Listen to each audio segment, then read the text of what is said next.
Comment réaliser un organigramme? S'il y a bien un exercice qui stresse les élèves, en particulier en 5e général, c'est de réaliser un organigramme. Eh bien, voici une vidéo qui vous explique les rudiments pour y arriver. Tout d'abord, un organigramme, on appelle ça aussi un schéma ou un diagramme fléché ou encore un structurogramme. Ces mots, je vais les considérer comme parfaitement synonymes. Cela vous facilitera la vie. J'utiliserai les mots différents de manière régulière dans le cours et donc vous serez habitué à tous ces mots. Voici un exemple de petit organigramme. Vous avez des mots-clés, des cadres et des flèches. Les flèches indiquent qu'un objet provoque un phénomène, c'est une relation de causalité. Le cadre indique qu'un objet ou un phénomène se situe ou se déroule dans un lieu précis. C'est une relation d'appartenance.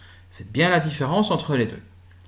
Ce qui est pratique avec l'organigramme, c'est qu'il permet de représenter de manière extrêmement schématique, de manière extrêmement visuelle, des concepts, des objets, des phénomènes et les relations entre eux. On l'utilise beaucoup en géographie, mais aussi en géologie, en météorologie ou dans toutes les sciences, physique, bio, chimie, agro, médecine, ingénierie, histoire, français, philosophie, bref, partout, vous pouvez utiliser un organigramme, réaliser un organigramme.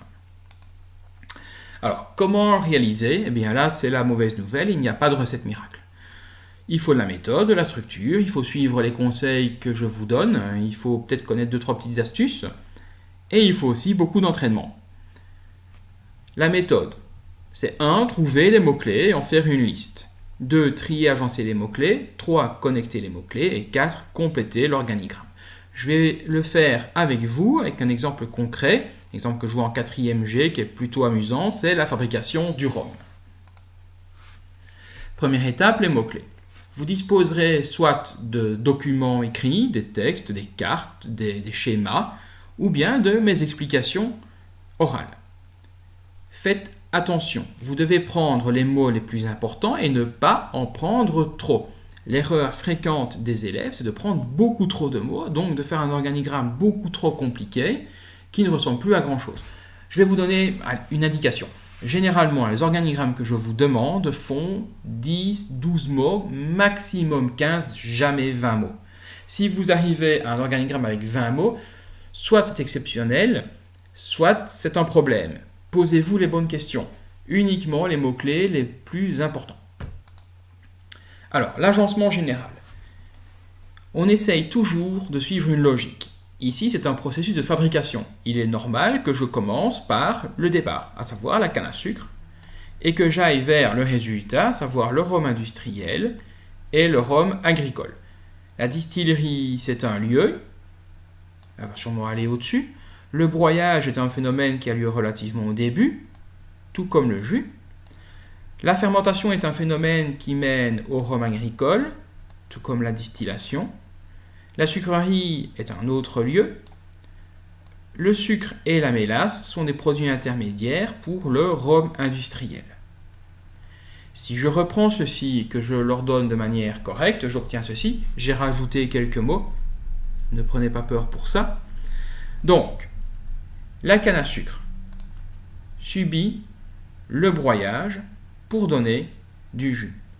Et ce jus subit la fermentation et la distillation pour donner du rhum agricole. Ce processus se déroule dans un lieu qu'on appelle une distillerie. De l'autre côté, la canne à sucre subit le broyage pour donner du jus. Le jus est ensuite séparé en sucre et en mélasse. La mélasse est diluée pour donner du rhum industriel. Et tout ceci se déroule dans ce qu'on appelle une sucrerie.